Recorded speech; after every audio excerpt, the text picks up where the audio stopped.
Thank you very much for joining us. It's working, Salman. Thank you. Brilliant. Thank you, guys. It's really my pleasure. Ahmad and Bled and all the gang. I think it's good to have you all here. And it's wonderful to be back among friends virtually, but still it's worth it. This is where we were planning to go this end of May. Actually, we were supposed to be there at this time. This is the Nanga Parbat base camp and K2, which is behind there. So you can see that, you can see the plains of Abbottabad there. And this is the base camp when it's coming to the night. And it's from the plains of Abbottabad. You can see all the mountains, all the Himalayan and Karakoram mountains region you can see from there. So it's an amazing area. And you all are most welcome. Hopefully we can get you all there. Hopefully next year we're planning. This year we had the plan, but unfortunately COVID stopped us from going there. My topic is very simple. What you have heard from some of my friends is brilliant talks. Ramesh has already talked about the flaps and all that, and majority of that is already covered. But I'm just going to go through a quick, give you a quick overview of CSF rhinorrhea and repair, and why we should be doing more and more of these instead of giving to our ENT colleagues who are our friends, but still I think this should be a domain of neurosurgery. History is way back. Dandy in 1926 repaired this. And in 1981, you're talking about 40 years ago, the success rate was up to 90% at that time with endoscope. So I'm sure we can do better than that after 40 years. So presenting symptoms, we all know this: recurrent meningitis, intracranial abscess, rhinorrhea could be unilateral, bilateral. It's important where it's coming from, headache, vomiting, and is there a mass that you can see up in the nose? So you need to look at all these things and need to be wary what you're treating. Findings, obviously you could have a clear rhinorrhea, you could have a bony deformity, you have an intranasal mass, or you could have a patient presenting with meningitis itself. How do we diagnose a CSF leak? Clinically, it's a reservoir sign. So it's a non-specific sign and difficult to elicit. And then there's a halo sign that we put it on, we put something, we drop the droplet onto a cloth or a cotton, and then you see a halo and you say, okay, this is a CSF leak. It's again non-specific, again difficult to elicit, and all these are non-specific tests. Laboratory tests, glucose oxidase, there are a lot of false positive and negatives, and there's bacterial contamination can cause problems. And there's beta-2 transferrin, which is highly specific. And it's long turnaround time. That's the only problem. And it's not available in many countries because of its cost as well. Then there is beta trace protein, which is very simple, but is under research and not yet confirmed. Beta-2 transferrin is produced by neuraminidase activity in the brain, and it's only present in CSF, perilimbs, and aqueous humor. It's done with electrophoresis and mostly used in laboratory tests, and it's about 88% specific. It's not 100% there as well. Imaging, you could do a CT, you could do MR, you can do cisternogram. Obviously, CT for bony demarcation, so you need to see where the hole is, where the thing is coming from. Is it right side or left side? Is the fistula? You can see on the MRI, and can you see the CSF running down all the way into the maxilla. So, all this is important for us to understand and read and observe this beforehand before we do anything. CT scan is essential because it gives you greater bony details. High resolution is required, 2 millimeter or less cuts, and axial with coronal reformation. MRI, it gives excellent idea where the CSF is coming from, in which the leak is there at the moment. Without the leak, it's very difficult. Meningocele, encephaloceles can be seen, and it can identify a thin rim of dura, which can tell you that the leak is coming from exactly this spot. Additional testing, we can have fluorescein testing. We do this routinely in our cases. You can do cysternography, very painful, and the CT cysternography, worst case. I don't know if you guys have ever seen it. They put the patient on a table and turn him upside down, and so you're down with about 70 degrees Trendelenburg. And it's horrible position. And if somebody who's got meningitis or pain, you need to stay there for a long, long, long time. I'm not sure if I'd ever do that. Intrathecal fluorescence is excellent. You use 0.5 to 10%. You need to verify this. If you use this, a nurse and a doctor has to double check the dose that you've calculated. And once it's put in, again, 2 people have to check it because there are serious risk involved. It's off-label, and you can mix it with 10 cc of CSF and slowly inject over 10 to 20 minutes. Why is it important to know? Because it can cause pulmonary edema. Seizures is a big complication that it can cause. It can cause transient numbness, and there have been reported cases of death. Side effects occur with doses of more than 500 milligrams. The usual dose that we give is between 10 and 50 milligrams. So it's important that, when you're calculating the dose, 2 people do that. What about the CT cystanogram? It's excellent. ENT people always do it, but its sensitivity is only about between 48 and 96%. And it's got severe headache, nausea, vomiting, arachnoiditis. All that could be a problem. So it's not something that I would routinely advise. So I never do this. I would use a combination of MRI and CT, and that gives me all the information that I need for these patients. So MR cystonogram, the advantage is that there is no contrast, but again, the way it's done, it's really unacceptable. The sensitivity for MR cystonogram is up to 90%, and that's what we routinely use for all the cases that we do. It identifies the brain parenchyma, and you can see meningoencephalocele just like in this case as well. Classification of CSF rhinorrhea, obviously 3 important things play a role: etiology, location, and size. And again, your treatment will also depend on these 3 important factors, because success of surgery depends on the etiology and the location of the lesion and the size of the defect. 80% of these leaks result from non-surgical trauma, 16% from surgical, and because of our surgeons, it's rising, and 4% are non-traumatic. Traumatic, obviously anterior skull base fractures, most common blunt versus penetrating, congenital encephalocele, or now what we do is FES surgery, transsphenoidal surgery, skull base procedures. All these can cause problems, and we are doing more and more of them, and that's why the incidence is increasing. Tumors invading through the skull base, spontaneous, for example, a pituitary adenoma, prolectinoma that you've given some medicine and shrunk, and there will be a hole and CSF will be coming down from there. This is a patient in which I just want to show you how we just dry things up, make sure, and you can see different things. So this is one patient who's got a problem coming out from the clivus itself. So there are 3 different kinds of fistulas that I'm showing in this. The initial one was coming from cribriform. This was from clivus, and we use fluorescent, and fluorescent does a brilliant trick for us. And for us, a flap is then rotated, and we put a flap onto this once we have done all this. Then we come to traumatic injuries, rhinorrheas. We see this all the time, and it usually presents within 48 hours. It's because of anterior skull base leaks. Just because of it's more common in anterior skull base because the middle and posterior leaks are rare because dura is adherent there. 70 to 90% stop by itself in 7 days. Those who do not close can give rise to meningitis in 30% of the cases. So how do we localize where this leak is coming from? Obviously, nasal endoscopy, difficult cases in acute trauma, it is very, very difficult. High resolution CT could be very sensitive. CT cysternography, as we said, is very useful, but very painful. MRI, very, very useful. Cysternogram is excellent, but obviously requires an LP.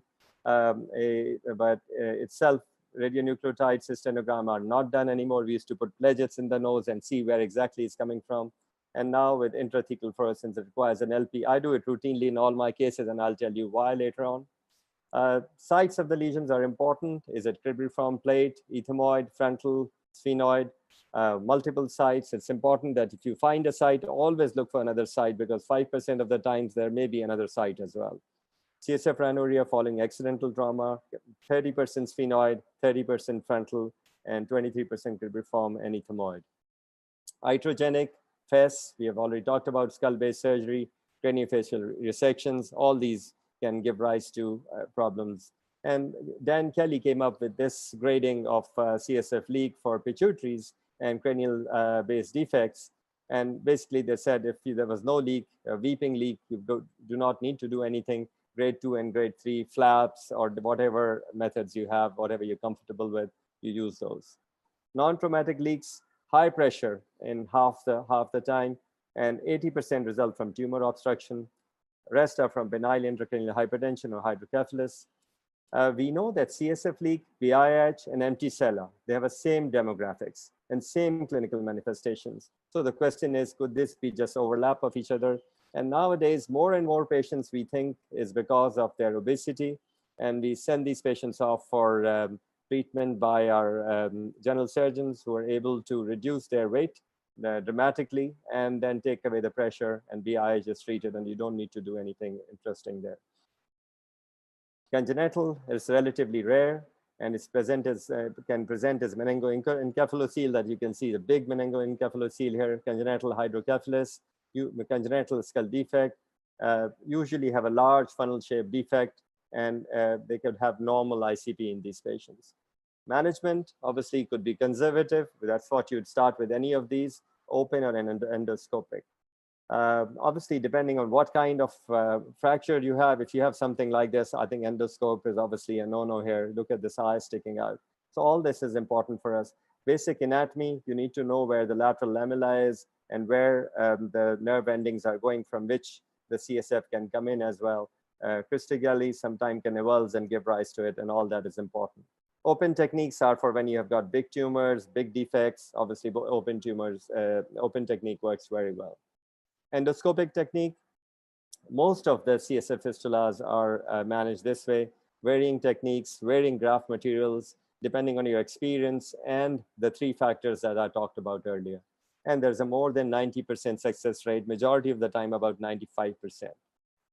So if you look over here, if CSF stream is coming from the medial side, then we know that it's medial to the middle turbinate, your choana there, and you can see leak coming from there. So chances are it's coming from generally from fovea or from the frontal sinus. If the defect is in the cribriform plate, then it is better to remove the middle turbinate and then to have a better exposure, so you're able to take the cribriform plate aggressively and tackle it for big leaks. So I think it's important to understand the pathology, where it's coming from, and you know it beforehand from your CT and MRI as well. Encephalocele repairs, obviously you can see this encephalocele sticking down, and you've got a little bit of blood. I'd ignore that, so you just dry that, and then you shrink the encephalocele with the help of bipolars. And the idea of shrinking encephalocele is that you don't want to be having hemorrhage going inside if you're being too aggressive. So you need to shrink it until it goes all the way down, then see the bone all along. And in this case, we had a flap prepared, which was put in at the end. Approaches to the anterior cranium, they could be paraseptal, transethmoidal, and transethmoidal, pterygoidal, or sphenoidal.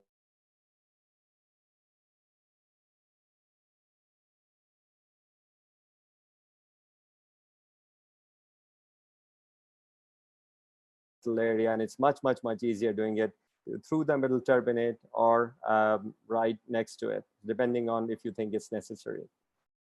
Transethmoidal approach is very simple, and I will just show you a transethmoidal approach. So we had leak coming medial to the, you can see the bulla. So if you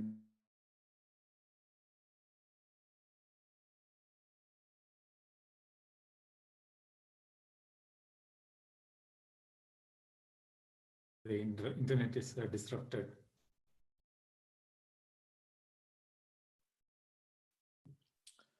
Salman, unfortunately, interrupting. Can you hear me now? You can, yeah, thank you. Could you see that video, or shall I play that back?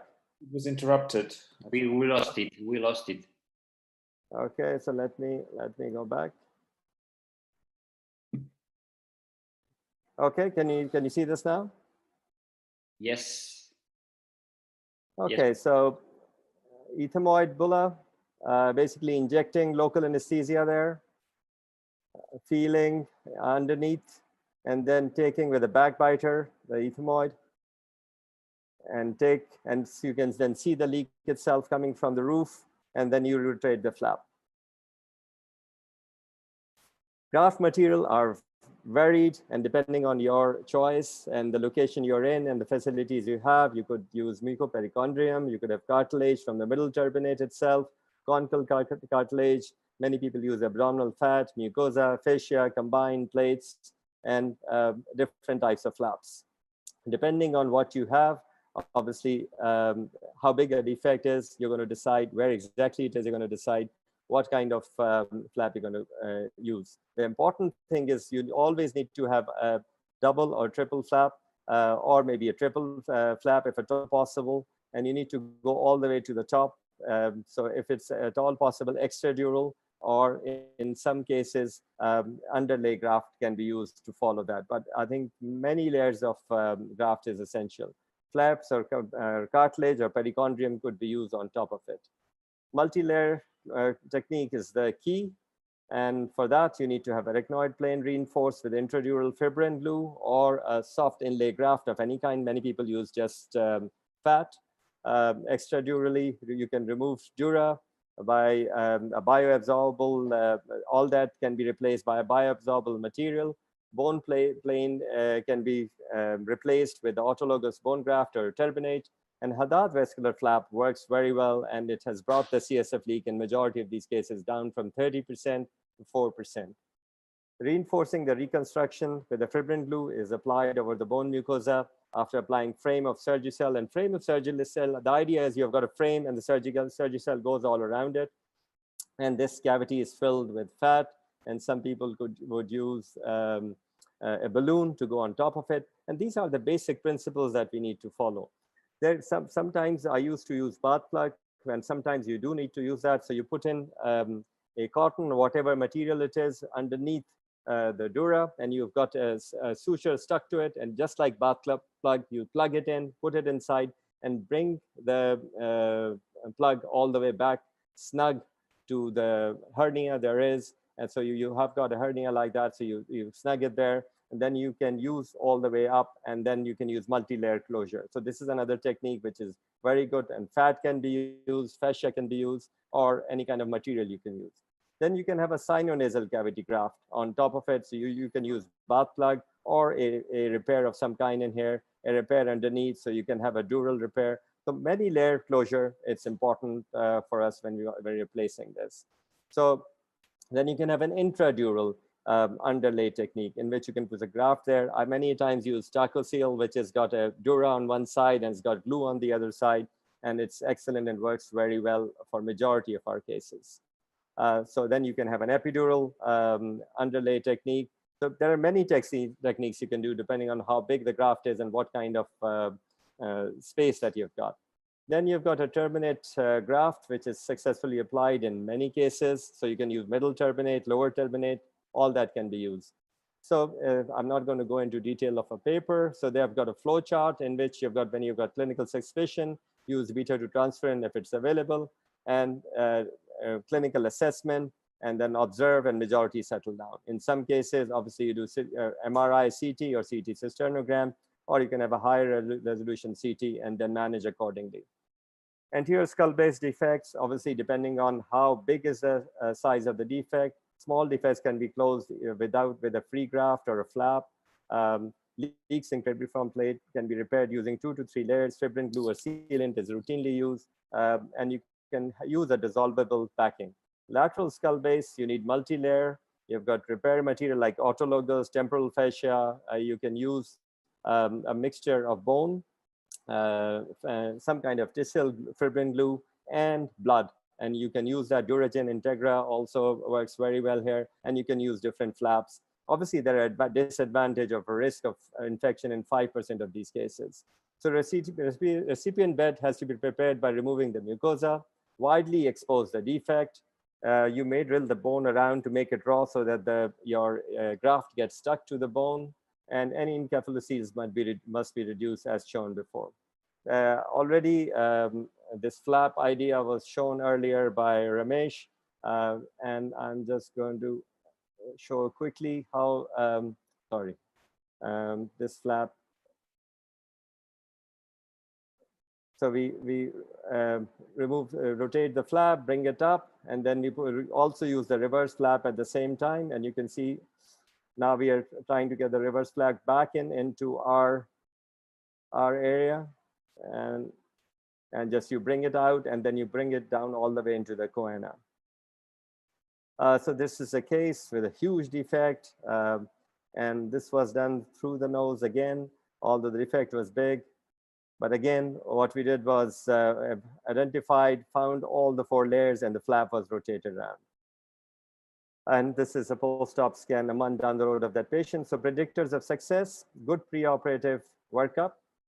Technically, you're proficient in sinus surgery, so you need to know what you're doing. You need to know your anatomy. You need to have adequate exposure of the defect.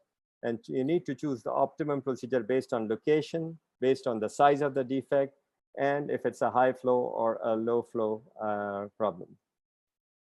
And if the pressure is normal or not. Contraindication: you've got somebody who's got intracranial lesions, comminuted fractures, huge defects, and fractures of the posterior wall of the frontal sinus. And even in that case, many people can come frontally through the endoscope extradurally and repair this.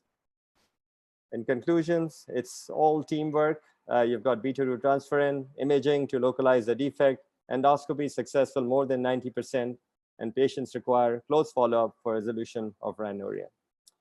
Endoscopic CSF fistula has a high success rate, but both primarily and secondarily. So if you go in secondary, in those cases as well, it's up to 97% and should be the primary approach of repair for post-traumatic anterior skull-based CSF defects. Thank you, guys. Pleasure talking to you. Thank you very much, Salman, for a very good talk. And thank you for sticking to time. So we have got some time to take a couple of questions. A lot of the questions coming through, I'll read one from Katal Hanan. There's a lot along the same theme. It's about medical therapy and lumbar drainage in IIH and spontaneous CSF leaks. What are your thoughts on that? Okay, I think obviously you can give medical therapy, but the question is how long. Majority of the patients do run into trouble with medical therapy for long term. I've seen patients being on medical therapy for 6 months or so. The question is, will you find enough time to be able to correct their problem, which is their visual problems, etc. So I think all that is very important to remember. Lumbar drain, we only use when we are 100% sure that we need it. I use it if the pressure is high.